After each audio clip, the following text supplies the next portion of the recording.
So I hope that everybody is comfortable with Hindi, isn't it? Yes, sir. Yes, sir. Okay. If anyone is having discomfort with it, please do let us know so that I can translate. See, there are three gunas in this nature, three modes of nature. Or you can say this nature has three modes. It is not three types of nature. Please try to understand. Nature is not three types. These three types are in itself our nature.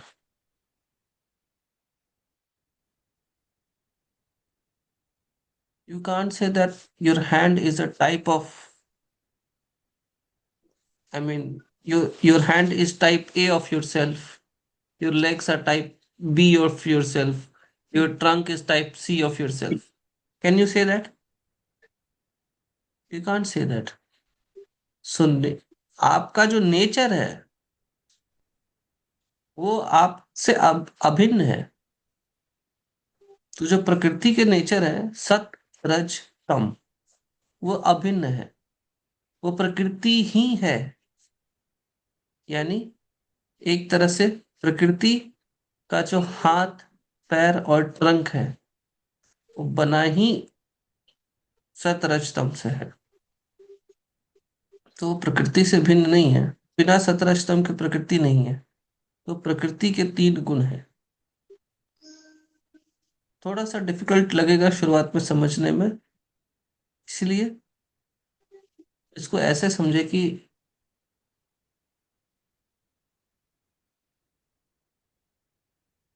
जैसे अगर आप water की कल्पना करते हैं, ठीक है, तो आप तो वाटर को एक यूनिट एक एंटिटी मानते हैं या फिर एक पर्टिकुलर मॉलिक्यूल मानते हैं, है ना, एज अ होल मानते हैं ना। आप जल के बारे में सोचते हैं तो क्या सोचते हैं? जल के एक मॉलिक्यूल के बारे में सोचते हैं तो क्या सोचते हैं? उसको तो एक होल जल की तरह ही सोचते हैं। लेकिन अगर आप उसको तोड़िएगा तो दो हाइड्रोजन के एटम और एक ऑक्सीजन का एटम बनेगा, या ऑक्साइड। लेकिन वो वाटर ही है अपने आप में। उसी तरह से जो प्रकृति है वो सत प्लस रज प्लस तम इज इक्वल टू प्रकृति। यानी प्रकृति तीन तरह की नहीं है, प्रकृति तीनों को मिलाकर है।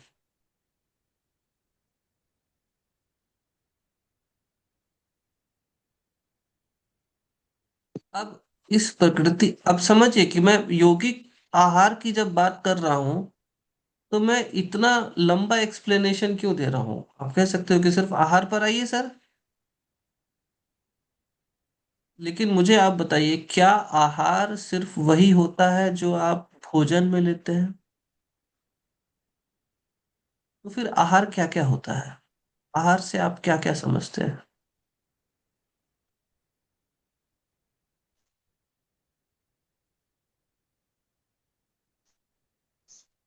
आहार से आप क्या समझते हैं?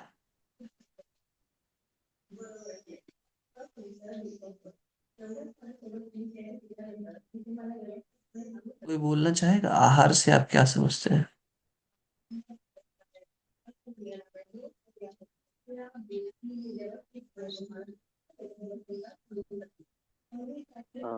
जो भी हम ऑब्जर्व करते हैं, मतलब कि अ, हम जो सिर्फ खाते ही नहीं है, मतलब हम जो देखते हैं या स्मेल करते हैं, जो भी हमारी बॉडी के अंदर एंटर करता है वो आई थिंक आहार होता बिल्कुल सर बिल्कुल। सर उस आहार को देख के तो खाने की इच्छा उत्पन्न हो, और वो अपना डिजायर बढ़ाएं, और वो आहार एक सात्विक हो, जो कि इजीली डाइजेस्ट हो। जयश्री जी, हमने अभी सात्विक, राजसिक, तामसिक पर हम नहीं पहुंचे हैं। हमारा क्या है कि अभी हम सिर्फ आहार पर बात कर रहे हैं कि आहार यस। क्या है। अब वो तो सर, डिपेंड करता है इंडिविजुअल पर कि वो क्या चॉइस करता है। हम्म। हाँ नीलेश जी बोलिए। सर, आहार वो है जो हम हमारे अंदर जो विचार आते हैं वो भी हमारे आहार है। हम जो सांस लेते हैं वो भी आहार है। हम जो सुनते हैं, देखते हैं, जो वो हमारे मन हाँ। के लिए, पेट के लिए, ब्रेन के लिए जो भी चीजें हम अंदर लेते हैं वो सब आहार के जैसे है। यानी इंद्रियों द्वारा जो भी ग्रहण कर रहे हैं सब आहार है। ओके। है ना।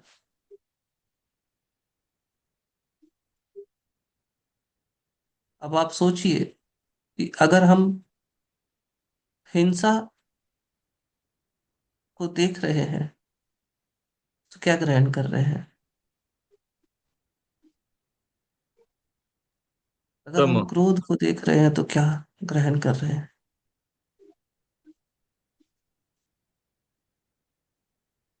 सर, कुछ खाने की चीज होती है तो हमारे टेस्ट बर्ड्स मीन्स अपनी इच्छा वो जागृत होती है सर।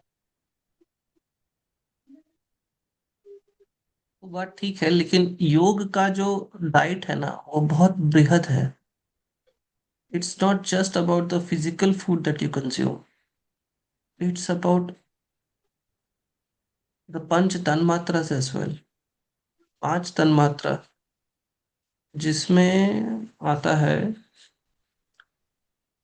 Smell, yes sir. मैं टेस्ट, साइट, हम्म। टच और ब्रेन। और साउंड। यस। ठीक है।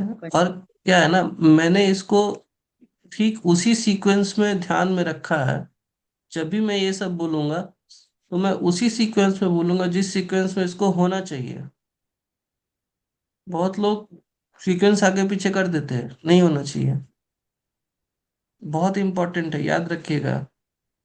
ये सब में सीक्वेंस बहुत इंपॉर्टेंट है। सर, और एक बार बोलिए सीक्वेंस। Smell, hmm. टेस्ट,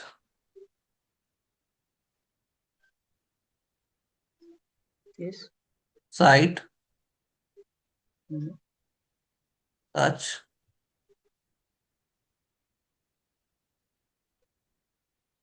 हम्म। साउंड।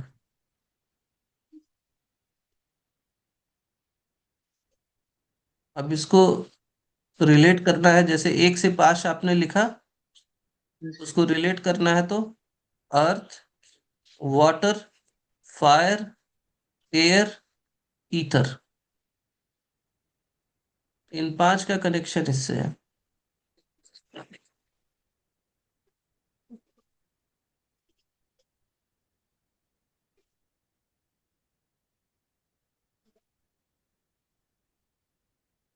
सर, इसमें मैं एक क्वेश्चन पूछना चाहती हूँ। ये हम्म। सब ज्ञानेंद्रिय है सर। स्मेल, टच, टेस्ट, ये सब तो यहाँ से चलते ना सर। नहीं जब नहीं नहीं नहीं नहीं, ज्ञान इंद्रिय नहीं है, ये तन मात्रा है। तन्मात्रा। अच्छा। ज्ञान लेकिन इंद्रिय सर, 5 सेंस ऑर्गन्स है। या नहीं सर, जब आप अमृत को देखते हैं, हाँ, हम्म तो हमें जो अमृत देखने के बाद तो यहाँ जाएगा कि वो खाने की चीज है, हम्म पता हम्म, हम्म, लगेगा। हम्म। हम्म। फिर ठीक है, अगर अगर मान के चलिए खाने की इच्छा हुई और वाटर एलिमेंट ही नहीं है इस संसार में, तब इच्छा तो पैदा हुई लेकिन सलाइवा नहीं आया। नहीं है।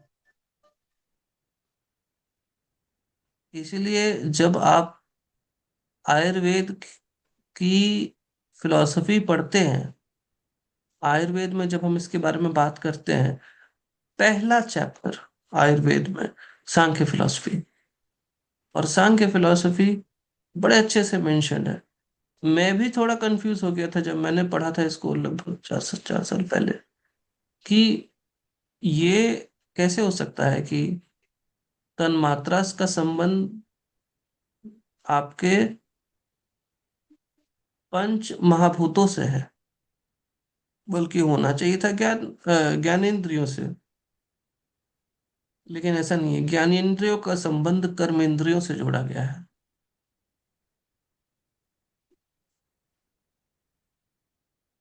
तो जब आपका वाटर एलिमेंट ही नहीं रहेगा तो स्वाद कहाँ से आएगा? याद रखिएगा, ज्ञानेंद्रियां उत्पन्न हुई थी सत्व से, लेकिन जो ज्ञानेंद्रिय और कर्मेंद्रिय सत्व से उत्पन्न हुई है मन के बाद। लेकिन तम से उत्पन्न हुआ है पंच महाभूत, और तम से ही उत्पन्न हुआ है अ, तन्मात्राएं, पंच तन्मात्राएं। तो जब आप प्रकृति के 3 गुण को ऑब्जर्व करते हैं, आप समझिए, सबसे पहला सत्व बिल्कुल सादा है, लाइट है, पॉजिटिव है, अच्छा है, सिंपल है, ब्लैंड है, शुद्ध है। सत्व आपको पवित्र बनाता है। चित्त के सबसे करीब है सत्व। चित्त क्या होता है योग में, मैंने बताया होगा। जो पहले से यहाँ पर सीख रहे हैं, चित्त का डेफिनेशन मैंने बताया होगा कि चित्त क्या होता है। कोई बताना चाहेगा चित्त क्या है? सोल सर, मन। नहीं, चित्त सोल नहीं है। मन। नहीं, मन भी नहीं है।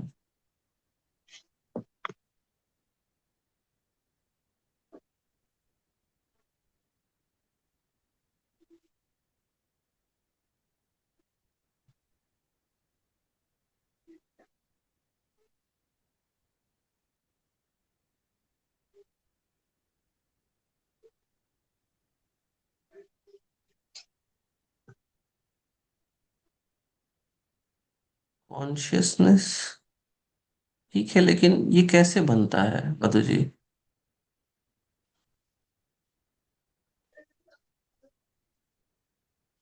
देखिए, आपके सिलेबस में क्योंकि टाइम स्पैन कम है, इसलिए बहुत सारी चीजें कवर नहीं होती हैं। वो कवर होती हैं फिर आगे के फर्दर कोर्स में, जैसे 200 आवर्स है, ये सब में कवर होती है।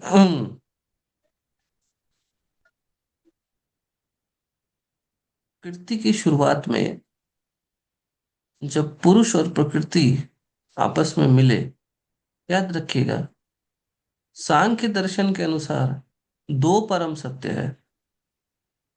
एक है पुरुष और एक है प्रकृति। पुरुष यानी शिव, प्रकृति मतलब शक्ति। जो पुरुष है उसी के भोग के लिए प्रकृति है, और पुरुष के बिना जो प्रकृति है वो चेतना विहीन है, कॉन्शियसनेस नहीं है उसमें। अब इसमें जेंडर वाली कोई बात नहीं है। पुरुष प्रकृति, ये मेल फीमेल वाला हिसाब से मत देखिए, क्योंकि जो अल्टीमेट रियलिटीज होती है वो हमारी तरह जेंडर नहीं होता उसमें। ठीक है? तो जब ये दोनों का मिलन होता है तो संसार की उत्पत्ति शुरू होती है। प्रकृति बेचैन हो उठती है। प्रकृति पुरुष के भोग उपलब्ध कराने के लिए संसार का निर्माण करना शुरू कर देती है। पुरुष की प्रसन्नता के लिए सब कुछ करती है। तो उसमें से सबसे पहला तत्व उत्पन्न होता है, उसको कहते हैं महत या बुद्धि, जिसे हम बुद्धि कहते हैं। वो शुद्ध बुद्धि तत्व है।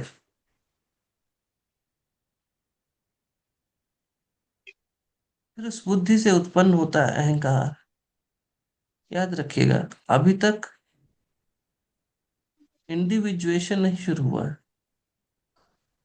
अभी तक बस ये तत्व ही उत्पन्न हुआ, अभी बुद्धि उत्पन्न हुआ है, लेकिन एक पर्टिकुलर सेपरेशन नहीं हुआ है बुद्धि का। अभी बुद्धि तत्व उत्पन्न हुआ, लेकिन ये बटा नहीं है। फिर अहंकार पैदा होता है। अहंकार पैदा तो हुआ, लेकिन ये यूनिवर्सल अभी है।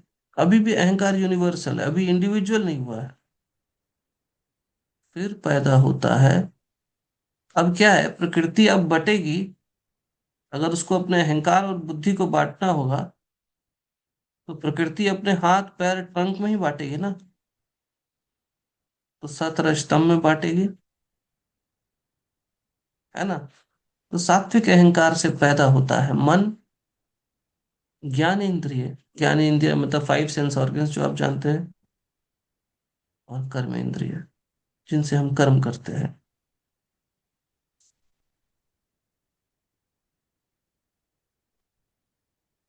फिर तमोगुण से पंच महाभूत और पंच तन्मात्राएं, और रजोगुण जो है वो बीच में है, वो कैटलिस्ट की तरह काम कर रहा है। उससे कुछ उत्पन्न नहीं हुआ, लेकिन वो कैटलिस्ट की तरह काम कर रहा है। वो सात्विक को तामसिक की ओर धकेलता है, तामसिक को सात्विक की ओर धकेलता है।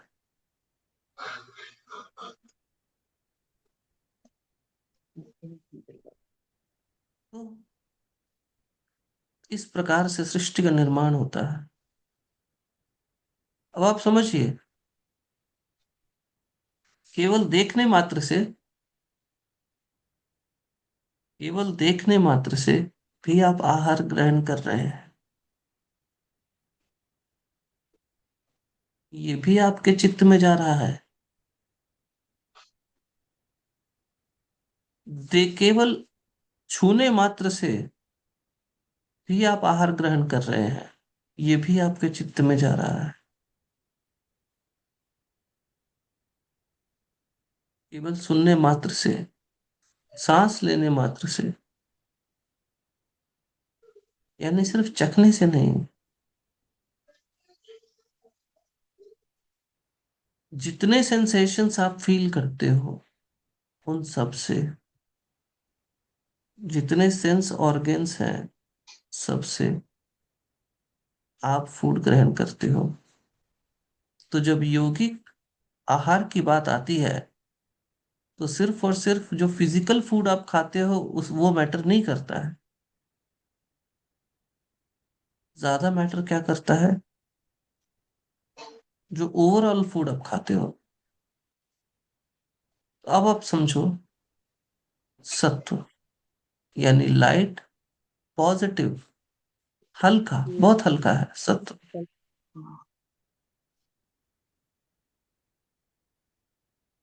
बहुत इजीली डाइजेस्टेबल है, बहुत अच्छाई है उसमें, आसानी से घुल मिल जाना, ये सत्य का स्वभाव है। फिर आता है रजस। अब रजस जो है वो बहुत एक्टिव है, बहुत बेचैन है, बहुत परेशान है, लेकिन रजस के पास एनर्जी बहुत है, फ्यूल बहुत है। याद रखिएगा, सत्व एक्टिव नहीं है, तमस एक्टिव नहीं है। एक्टिव है तो सिर्फ रजस है, और क्योंकि रजस है इसलिए तमस और सत्व एक्टिव है। जो फ्यूल है ना, ये जो फ्यूल है, ये रजस के कारण ही है। इसलिए कोई भी इंसान पूरी तरह से सात्विक नहीं हो सकता।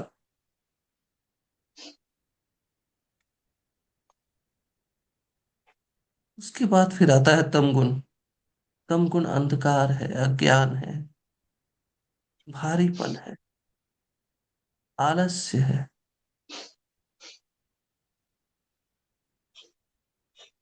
तमोगुण बुराई भी है, जिसे आप बुराई कहते हैं। कुछ लोग होते हैं ना कि कुछ सुन नहीं समझ नहीं पाते, बस एक अंधकार में जी रहे हैं और अंधकार में ही जीना चाहते हैं। हम कहते हैं कि उम्र के साथ हमारी समझ में गहराई आती है, पर क्या हो अगर मैं कहूं कि जरूरी नहीं है। Yes. क्योंकि अगर आपने जिंदगी भर अच्छा आहार नहीं लिया है, तो उम्र के साथ वो तामसिक होता चला जाता है, यानी सड़ता चला जाता है।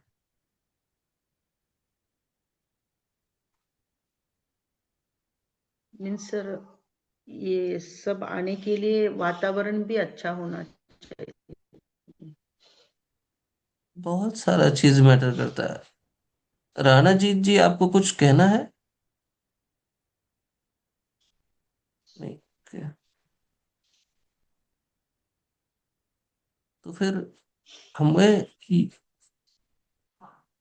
है ना, पूरे जीवन भर जो हम ग्रहण करेंगे वो हमारे अंत में तय करेगा कि हम किस लोक को जाएंगे। याद रखिएगा, स्वर्ग और नर्क कोई फिजिकल लोक नहीं है। हमारा मन जिस प्रकार की स्मृतियां बनाता है, मेमोरीज बनाता है, हमारा मन बस उसी चीज को रिपीट करता रह जाता है, जब तक कि दोबारा से, अब ऐसा समझिए, अगर हम 98.3 एफएम है, तो जब तक कि कोई इस संसार में माँ बाप 98.3 एफएम नहीं ट्यून करेंगे फ्रीक्वेंसी, तब तक हमारा पुनर्जन्म नहीं होगा। और जब तक हमारा पुनर्जन्म नहीं होता है, तब तक हमने जो इकट्ठा किया है स्मृतियों के रूप में, हम उसी को जीते रहेंगे। थोड़े अलग तरह से जिएंगे, पर जिएंगे जरूर। तो अगर आपने पूरी जिंदगी खुशी को इकट्ठा किया है, आप खुश रहेंगे। और इसलिए मैं लोगों से यही कहता हूँ, जिंदगी बहुत छोटी है, फालतू फालतू बातों में बहुत ज्यादा समय काटकर फायदा नहीं है। तो सत्व की साधना इसलिए करते हैं साधुगण। याद रखिएगा, सत्व करने से मन में शांति बढ़ी रहती है, और जिसका मन शांत है, फिर तो वो इस लोक में भी स्वर्ग में है। उस लोक में तो उसका टिकट पक्का। वो तो इस लोक में भी स्वर्ग में है, क्योंकि सत्व से ही तो स्वर्ग बना है। इसीलिए जब आप सात्विक आहार ग्रहण करते हैं, यानी भोजन भी ऐसा खाते हैं जो सात्विक हो।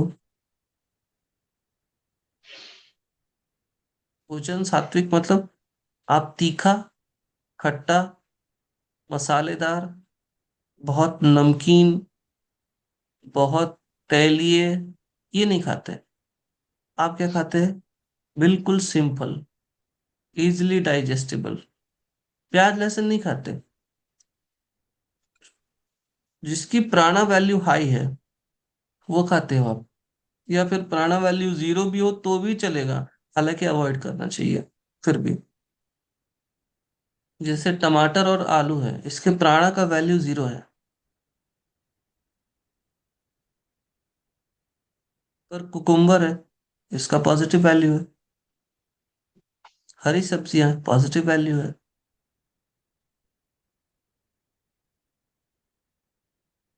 और जो आपका फूड है, आपको 3 घंटे के भीतर खा लेना पड़ेगा कुक करने के बाद, तब वो सात्विक है। जो आपका रूटीन है वो ऐसा होना चाहिए कि आप ब्रह्म मुहूर्त के दौरान उठ जाओ, तभी आप सात्विक हो। क्योंकि जो आप वायु अंदर लेते हो, हालांकि दिल्ली में तो ये सब है ही नहीं। सच बात यही है कि दिल्ली में सुबह सुबह ही सबसे ज्यादा पॉल्यूशन है, क्योंकि सब इकट्ठा हो चुका होता है। तो जब आप सुबह सुबह ब्रह्म मुहूर्त के समय में, यानी 4 से 6:30 के बीच में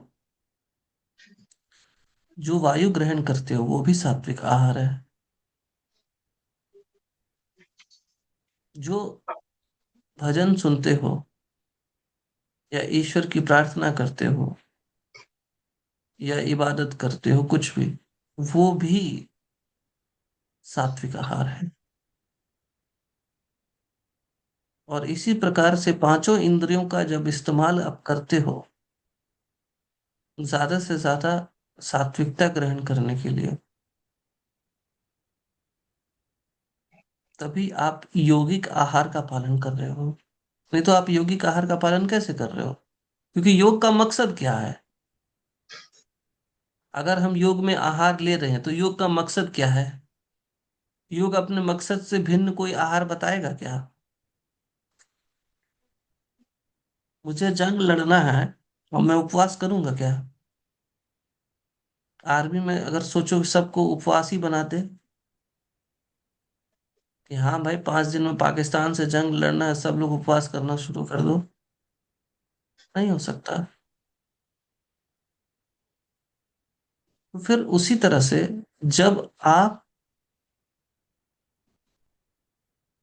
योग का आहार की बात कर रहे हैं, तो योग का आहार का मतलब है आपने वो आहार ग्रहण किया जो परमात्मा तक जाने के लिए जरूरी है। क्योंकि योग का अर्थ ही होता है आत्मा का परमात्मा से मिलन।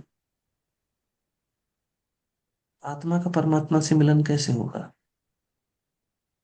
वो तो तभी होगा ना जब आहार वैसा होगा, पांचों इंद्रियों से, एक नहीं, पांचों इंद्रियों से। जब हम छुएंगे भी, जो हमारा स्पर्श है, वो भी किसको हो? मान के चलो, अगर हम शिवलिंग को स्पर्श करते हैं, किसी मंदिर में जाकर, किसी देव स्थल पर जाकर स्पर्श करते हैं, तो वो योग का आहार है। गुरुजनों को स्पर्श करते हैं तो वो योग का आहार है। हालांकि मैं ये बता दूं कि सबके शरण स्पर्श नहीं करने चाहिए। माता पिता और गुरु, बाकी चरण स्पर्श तभी करें जब उनसे कुछ ऊर्जा ग्रहण करनी हो, क्योंकि हमारी ऊर्जा बहती है हमारे पैरों से। तो सबके चरण स्पर्श नहीं करने चाहिए।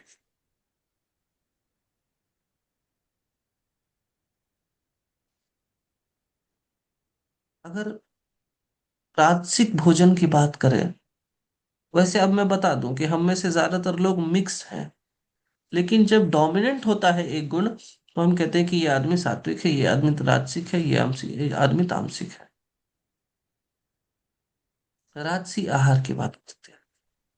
क्या है राजसी आहार? जो आपकी बेचैनी बढ़ाते हैं। मसाले, खट्टा भोजन, तीखा भोजन, मसालेदार भोजन, नमकीन भोजन, चटपटा भोजन, बहुत ज्यादा शुगर, जो भी चीजें थोड़ी सी एक्सट्रीम में ले जाए, जो जीभ का स्वाद बढ़ा दे। और हम में से ज्यादातर लोग ऐसे ही हैं। मैं खुद ही मोमोज, मुझे बहुत पसंद है। हालांकि कम खाता हूँ, लेकिन मैं भी खा जाता हूँ। दिल्ली में कोई रहते हैं तो जानते होंगे कि दिल्ली के मोमोज तो बहुत अच्छे होते हैं। खास करके तो मैंने देखा लक्ष्मी नगर में बहुत अच्छा बनता है। हम सब कहीं ना कहीं थोड़े बहुत राजसी हैं। वो जो चटक है खाने में, वो जब मिलता है, हमारे इंद्रियों को अति प्रसन्नता होती है। लेकिन ये करता क्या है? ये आपको स्टिमुलेट करता है, आपके ना, आपका जो कंट्रोल होता है ना खुद के ऊपर, वो थोड़ा कम कर देता है। जानकर आश्चर्य होगा आपको कि जितना ज्यादा स्टिमुलेटिंग सब्सटेंस आप खाओगे ना, उतना आपके माइंड में रिलैक्सेशन कम होगा। जितना उत्तेजित करने वाला भोजन करोगे, आपका मन उतना कम शांत रहेगा, अशांत ज्यादा होगा, आपका सेल्फ कंट्रोल कम हो जाएगा। अगर आपको सेल्फ कंट्रोल बढ़ाना है, तो उत्तेजित करने वाले भोजन कम कर दीजिए, आपका सेल्फ कंट्रोल अपने आप बढ़ जाएगा। अगर आपको वॉलंटरी कंट्रोल चाहिए अपने ऊपर, तो आपको स्टिमुलेटिंग फूड जो कि आपके सिंपैथेटिक नर्व को एक्टिव करे, वो बंद कर देना चाहिए। सिंपैथेटिक नर्व मतलब एक्साइट करने वाला। ऐसा समझिए, आम आदमी की भाषा में दो तरह के नर्व, सिंपैथेटिक, पैरासिम्पैथेटिक। सिंपैथेटिक मतलब एक्साइट करने वाला, पैरासिम्पैथेटिक मतलब रिलैक्स करने वाला। पैरासिम्पैथेटिक को अगर आप एक्टिवेट करना चाहते हो, तो योग तो कर ही रहे हो, यौगिक आहार का भी पालन कीजिए। जो राजसी भोजन है, वो किसको करना चाहिए और कितना करना चाहिए? कोई एथलीट है तो उसको करना चाहिए, क्योंकि उसको उत्तेजित होना जरूरी है। एक साधु रोनाल्डो नहीं बन सकता, क्योंकि साधु की प्रवृत्ति वैसी नहीं है, वो स्थिर है। जिसका चित्त स्थिर है, वो उतना अग्रेसिवली गेम में खेल ही नहीं सकता। तो जब आप अपनी प्रकृति और अपनी जरूरतों के हिसाब से आहार ग्रहण करते हैं, तब आप उचित भोजन ग्रहण कर रहे हैं। जैसे हमारे शास्त्रों में जो, क्योंकि पहले तो वर्ण के आधार पर सब कुछ बटा हुआ था, तो जो क्षत्रिय वर्ण के अंदर आते थे, उनको राजसी आहार करना बिल्कुल अलाउड था। अब इस बात में बड़ा विवाद है कि नॉनवेज राजसिक में आता है या तामसिक में आता है। हालांकि आता दोनों में है।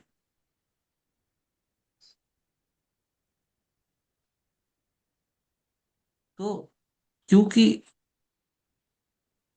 वो युद्ध लड़ने के लिए जाते थे, इसलिए युद्ध लड़ने के लिए क्या चाहिए? उत्तेजना चाहिए ना। आप बोले भारत माता की उधर से जय, लेकिन उनके जय में थोड़ा सा ज्यादा जोश होना चाहिए। एक साधु अगर जय बोले प्यार से, तो अच्छा लगता है सुनने में। थोड़ा चिल्ला कर बोले तो लगे साधु थोड़ी ना है। लेकिन सैनिक चिल्लाकर थोड़ा सा बोले तो लगेगा हाँ दम है इसमें। तो इसी कारण से जब रजस का ग्रहण वो लोग करते हैं जिनका काम है थोड़ा हाई एक्टिविटी, हाई इंटेंसिटी वाली एक्टिविटी, जैसे अपना विराट कोहली, रोहित शर्मा है, ऐसे लोगों को ज्यादा से ज्यादा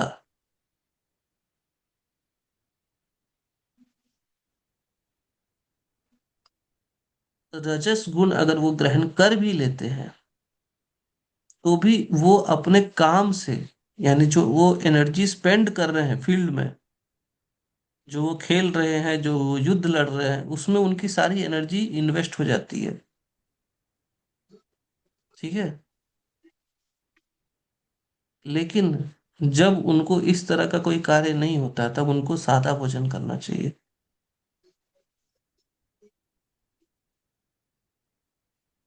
अब आते हैं तमोगुण पे। तमोगुण मतलब सड़ा गला, बासी खाना। तमोगुण मतलब जो प्राण को कम कर दे, जैसे दिल्ली की हवा। हालांकि दिल्ली की जमीन बहुत अच्छी, मतलब मेरे लिए तो दिल्ली एक वरदान है। लेकिन दिल्ली की हवा और हम ही लोग जिम्मेदार हैं, ऐसा तो है नहीं कि दिल्ली जिम्मेदार है। हम ही जिम्मेदार है, हमसे ही दिल्ली है। लेकिन दिल्ली की जो हवा है वो कहीं ना कहीं स्वास्थ्य के लिए तो उचित नहीं है, प्रदूषित है। जब भोजन प्रदूषित होता है, जब वायु प्रदूषित होती है, जब जल प्रदूषित होता है, यानी जो हम जो मैंने बताया, अगर आप ऐसा गाना सुन रहे हो, ऐसी बातें सुन रहे हो जो विक्षिप्त हैं, प्रदूषित हैं। एक तो होता है कि थोड़ा एक्साइटिंग गाना सुना, वो राजसी गाना है, ठीक है। एक होता है हनुमान चालीसा सुना, रामचरितमानस सुना, ये सात्विक है। और एक होता है तामसिक, भूतिया गाने सुन रहे हैं, या फिर बहुत अजीबो गरीब तरह के गाने सुन रहे हैं जिनका कोई सेंस नहीं होता,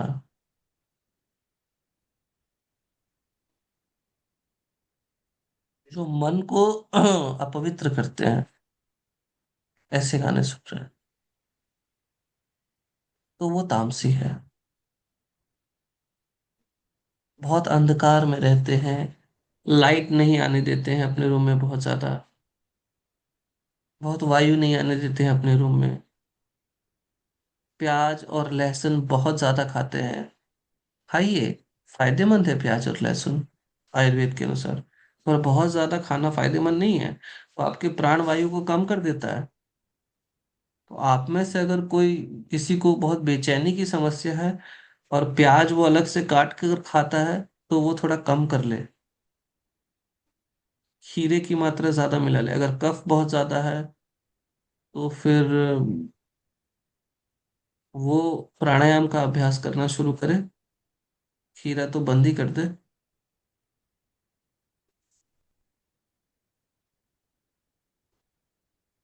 जब आप सत, रज, तम, इन तीनों आहार के बारे में जानते हैं तो आपको पता चलता है कि जो सत्व है वो उनके लिए है जो सत्य को पाना चाहते हैं, जो रज है वो उनके लिए है जिनको उत्तेजना की आवश्यकता है। लेकिन तम कौन चुनता है? तम तो अज्ञानी चुनता है, जो बिल्कुल ही, क्योंकि तम से ही तो कीड़े मकोड़े बने हैं ना, जो बिल्कुल कीड़े मकोड़े जैसे जिंदगी जीता है। अब यहाँ पर किसी को डिमीन नहीं किया जा रहा, क्योंकि प्रकृति में बना हर एक जीव बैलेंस करता है, याद रखिएगा। अगर एक कीड़ा भी है ना, तो उसके अस्तित्व की भी जरूरत है प्रकृति को। उसके एक्सटिंक्ट होने पर भी प्रकृति को बहुत नुकसान होता है और हम तक नुकसान पहुंचता है। जिस दिन मधुमक्खियां खत्म हो गई ना, हम भी खत्म हो जाएंगे।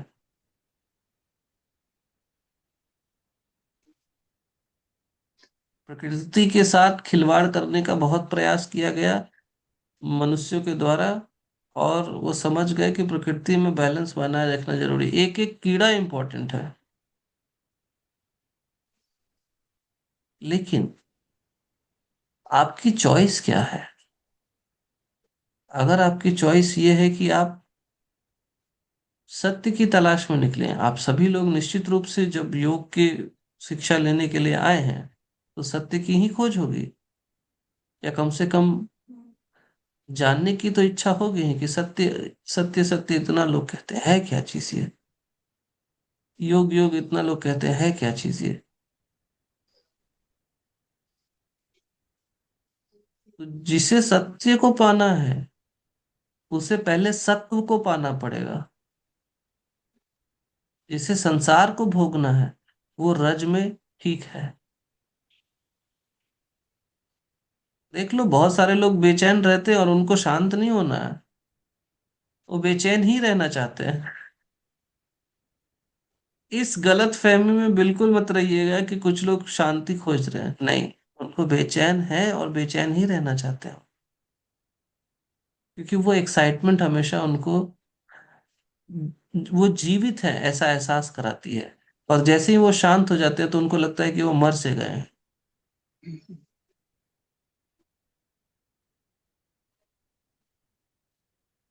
तो जब आप सत्य की खोज करते हैं तो सबसे पहले सत्व को प्राप्त करते हैं। जब आप सत्व को प्राप्त करते हैं तो सत्व जो है वो चित्त के सबसे करीब है। अब दोबारा से मेरा सवाल यही है कि चित्त क्या है?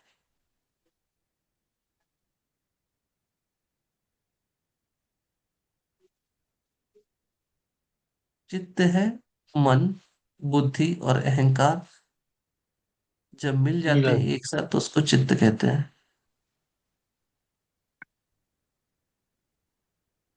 मन प्लस बुद्धि प्लस अहंकार इज इक्वल टू चित्त। चित्त शब्द योग का है। मन बुद्धि अहंकार सांख्य का है। योग में मन बुद्धि अहंकार तीनों को एक साथ इस्तेमाल किया जाता है चित्त के रूप में।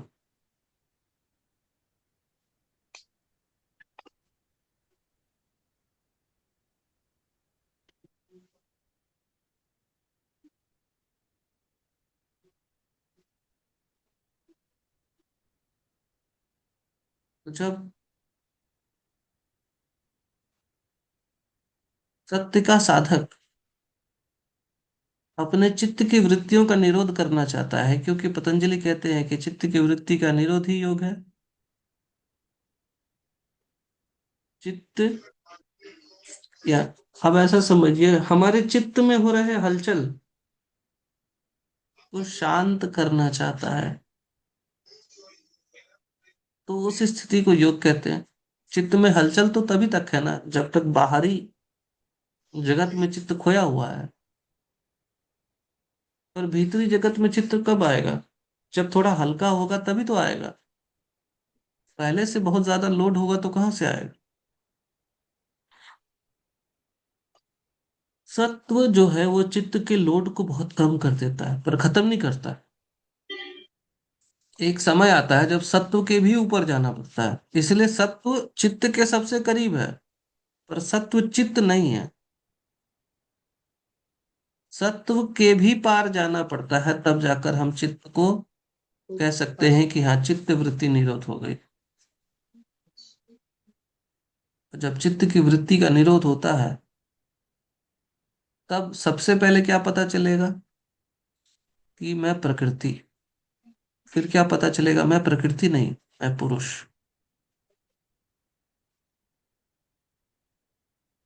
क्योंकि प्रकृति मेरा जड़ रूप है और पुरुष मेरा चेतन रूप है।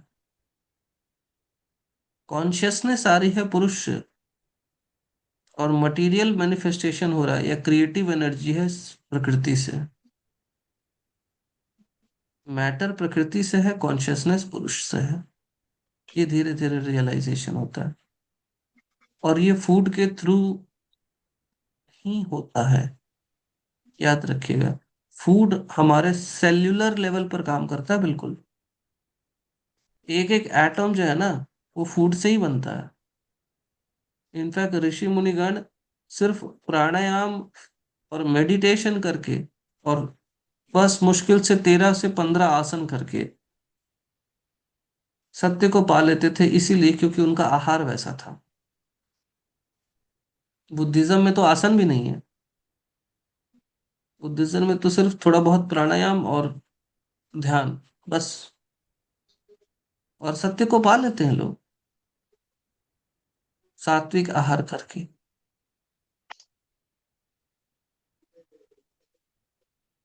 अगर आपने सिर्फ आहार पर काम कर लिया तो आप सोचिए आप क्या क्या कर सकते हैं। क्यों जानना जरूरी है ये? क्योंकि सत्य के साधक को अगर ये नहीं पता है कि सत्य तक जाने के लिए उसको खाना क्या है, और खाना सिर्फ जो जिह्वा से लेते हैं वही तक सीमित नहीं है, वो क्या करेगा? वो तो कुछ भी करने लगेगा ना। वो तो सोचेगा कि हाँ मैं सादा खाना खाता हूँ मैं सादा खाना खाता हूँ, भले ही मैं हिंसक चीजें देखता हूँ, भले ही मैं गाली गलौज करता हूँ, पर मैं सादा खाना खाता हूँ। कुछ काम करना। है ना? भले मैं एक्साइटमेंट बढ़ाने वाले गाने सुनता हूँ, पर मैं सादा खाना खाता हूँ। है ना? मैं सादा खाना खाता हूँ, लेकिन मैं बहुत ठंडा और बासी खाना खाता हूँ। तो खाएगा सादा खाना? मैं सादा खाना खाता हूँ, नॉनवेज बिल्कुल नहीं खाता, लेकिन प्याज एकदम काट काट के उसको भूज कर अच्छे से फ्राई करके खाता हूँ। आपको मैं बता दूं, नॉनवेज से ज्यादा खतरनाक है प्याज। यौगिक दृष्टिकोण से नॉनवेज से ज्यादा खतरनाक है प्याज। प्याज खाइए, अच्छा है। हर एक चीज एक मात्रा में जब खाते हैं तो अच्छा है, खराब नहीं है, लेकिन बहुत ज्यादा नहीं। ये भी याद रखिएगा कि इंडियन सोसाइटी पूरी तरह से वेजिटेरियन नहीं थी। जो शाक्त संप्रदाय के लोग हैं वो नॉनवेज खाते हैं, एंड दैट इज अलाउड। उनको इसमें मनाही ही नहीं है। जो भी चीज ईश्वर को चढ़ा दिया गया, उसमें फिर मनाही नहीं है। हालांकि इसका इस्तेमाल किया जाने लगा अपने आहार के लिए, जब बिना मकसद के खाया खाया जाने लगा तो गलत है। जिनको युद्ध लड़ना है, जिनको एथलेटिक्स का काम करना है, उनके लिए बहुत सही है। नहीं तो कोशिश करनी चाहिए कि जीव हत्या ना हो।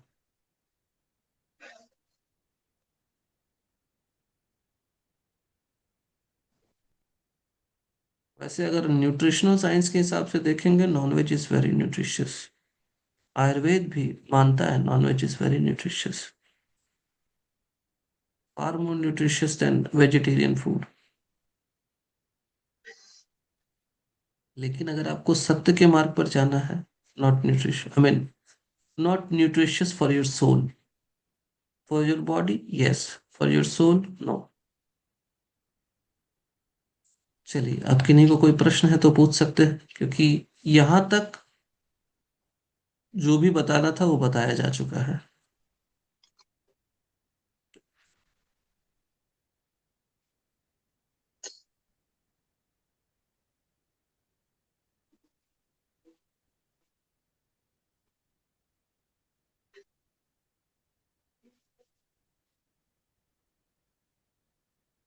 सर अदरक क्या है? तब राजस्विक है या क्या है? उसमें तो इतना। अदरक आएगा तो राजसिक में ही, रास्ते में। लेकिन उसको इस्तेमाल कर सकते हैं। मैंने कहा ना, एकदम शुद्ध रूप से सात्विक में मत जाइए। हम्म। तो मेडिकली लहसुन बहुत और गार्लिक बेनिफिशियल है। भी, ये बात है हाँ, कि हमें बैलेंस करके चलना है सब। हाँ, बैलेंस करके चलना है। नहीं नहीं, बैलेंस करके ही। जैसे एक बात बता रहा हूँ, प्रकृति की जब शुरुआत हुई थी ना, तो जब समझिए, जब प्रकृति, जब संसार का निर्माण नहीं हुआ था, जब संसार का निर्माण नहीं हुआ था, उस वक्त ये तीनों गुण बैलेंस में थे। ये नहीं था कि सत्व ज्यादा शक्तिशाली था। तो हमको बैलेंस ही करके चलना पड़ा। Balance is the principle. यही है कि हमारे अंदर का सत्व अगर बहुत कम हो चुका है, तो उसको बढ़ाने की जरूरत है। लेकिन तो सत्व हम को ही लोग पूरी तरह से मत बढ़ा दीजिएगा, नहीं तो कमजोर हो जाइएगा। तो हम लोगों को राजसी खाना ही खाना अच्छा है। नहीं नहीं, राजसी खाना खाना कैसे अच्छा है? ये फिर क्यों हम इम्बैलेंस मैदान हो में गया। नहीं है? ये तो फिर इम्बैलेंस हो गया। आप बोल रहे हो राजसी खाना खाना अच्छा है, तो ये कभी फिर कभार इम्बैलेंस हो गया। थोड़ा बहुत खा सकते हैं ना।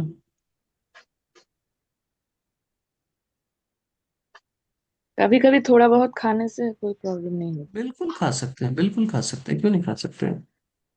आप एकदम बिल्कुल इंटेंस साधना में जब जाते हो, जैसे दुर्गा पूजा के टाइम पर, या जो पूजन वगैरह हम करते हैं ना, काली पूजा के टाइम पर, दुर्गा पूजा के टाइम पर, या दीपावली के टाइम पर बहुत लोग उपवास करते हैं, है ना, चैत्र नवरात्र के टाइम पर, तो उस वक्त आप देखो कितना सादा खाना खाते हो आप। तो वैसा सादा खाना खाने के लिए क्यों कहा जाता है? ताकि परमात्मा के साथ ज्यादा से ज्यादा हमारा सतमार्ग पे जाना, एकाकार हो सके। सतमार्ग पे जाना होता हाँ, परमात्मा का की अनुभूति ज्यादा से ज्यादा हो, इसलिए हम खाते हैं सात्विक भोजन। इसलिए नहीं खाते कि पाप लगेगा। है।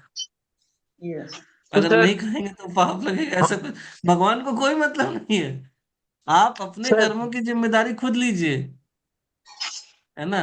भगवान को ऐसा लेकर लिख नहीं रहे हैं कि हाँ ये ऐसा कर रहा है, चलो इसके लिए अच्छा लिख देते हैं, इसके लिए बुरा लिख देते हैं। सर आज सर के टॉपिक से चित्त बोलो तो हमें सिर्फ मन ही मालूम था, लेकिन ये इतना डीप स्टडी है सर। हम्म। अभी पता लगा कि चित्त मीन्स ये तीन मन, का। अहंकार और बुद्धि। यस, ये तीन बोले तो ये मिलने के लिए अपना मन बहुत बैलेंस करना चाहिए सर। बहुत डिटेल स्टडी है सर ये। सर मैं प्रिंसिपल ऑफ बोल रहा हूँ बैलेंस कि हमेशा याद रखें। यस। सर सिर्फ खाना खाने से नहीं, आपको अच्छा सुनना, अच्छा देखना, अच्छा हर एक। हाँ। घ्राण लेना, ये भी खाने माने ये भी जरूरी, ये भी सब सात्विक होना चाहिए। यस, यही तो मैं तुलसी कह रहा की हूँ कि ये भी पांचों इंद्रियों से हाँ। चाहिए। वही ग्रहण करे जो आपको वैसा हमें बनाए। अच्छा लगता है और अपने। जहां हाँ। तक इनका सवाल है, मधु जी का, कि प्याज कितने क्वांटिटी में ले सकते हैं, तो मैं हम्म। कहूंगा कि प्याज उतने ही क्वांटिटी में ले जितने में आपका शरीर बहुत गर्म ना हो। ठीक है, अगर शरीर गर्म होता है तो जो चित्त है ना, वो भी गर्म हो जाता है। और गर्म चित्त के व्यक्ति का स्वभाव क्या होता है आप जानते ही हो। गर्म ही हो जाता है। आपस में ही घर में लोग लड़ने झगड़ने लगते हैं। तो बहुत ज्यादा गर्म ना हो जाए। मतलब सर हम ऐसा कर सकते हैं क्या कि वीकली ओनली 2 डेज ही खाएं, बाकी दिन ना खाएं? बिल्कुल कर सकते हैं। ओके। एक चीज समझिए कि जैसे क्या होता है ना, अभी अम, अगर किसी के स्वभाव के बारे में मुझे जानना होता है ना, तो मैं उसके साथ 2 दिन बैठता हूँ और सिर्फ फूड एक्सप्लोर करता हूँ। उसके सोने का, उठने का टाइम, उसके खाने का टाइम, वो क्या देख रहा है, क्या क्या उसके इंटरेस्ट है, उसको कुछ नहीं कहना, बस मैं उसको ऑब्जर्व करता रहता हूँ। 2 दिन बाद मैं एग्जैक्टली बता सकता हूँ वो इंसान कैसा है। अब भले उसके बारे में पब्लिक परसेप्शन क्या है, उससे मुझे फर्क नहीं पड़ता। मैं ये बता सकता हूँ कि वो इंसान कैसा है। हमें लगता है ना कि हम अपने रिश्तों में बड़े लॉयल हैं, या फिर हम अपने अ, काम के प्रति बड़े डेडिकेटेड हैं। तो ये याद रखिएगा कि जिसका फोकस बहुत हाई है ना, जिसका फोकस बहुत हाई है, वही लॉयल हो सकता है, बाकी लॉयल नहीं हो सकते। अपने फोकस को बढ़ाइए। जिस दिन लोगों को एक्सपोजर मिला ना, जैसे बहुत सारे लोग हैं जो बोलेंगे कि जिस दिन से लड़कियां बाहर गई उस दिन से भटक गई हैं। लड़के भी तो भटके हैं। तो क्या लड़के पहले प्रेत आत्माओं से चक्कर चलाते थे? नहीं है ना। तो जब हमारा, मैं यहाँ लॉयल्टी की बात कर रहा हूँ, ठीक है, एक उम्र के बाद आपका प्रेम किसी से होता है, ठीक है, लेकिन वही इंसान लॉयल हो पाता है जो कि बहुत फोकस्ड होता है। चाहे वो अपने काम को लेकर हो, चाहे वो अपने रिश्तों को लेकर के हो, चाहे वो अपने लक्ष्य को लेकर के हो, लेकिन लॉयल्टी उसी में होती है जो फोकस्ड है। और फोकस्ड वही है जो बहुत ज्यादा तामसिक और राजसी भोजन नहीं करता है।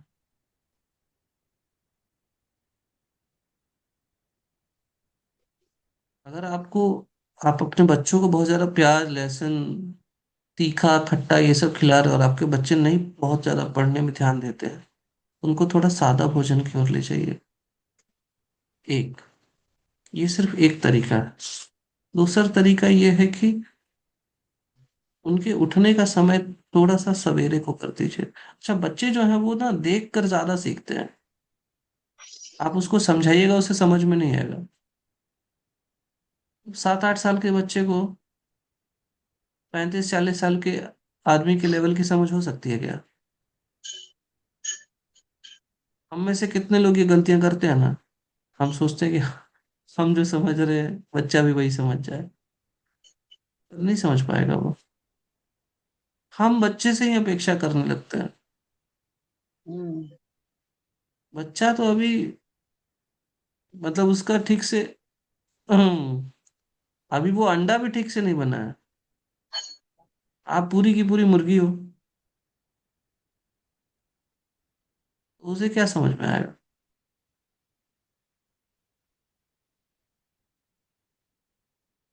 इसीलिए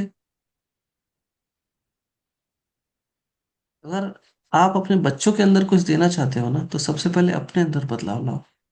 बच्चे देखकर ही सीख जाएंगे। अच्छा। है ना?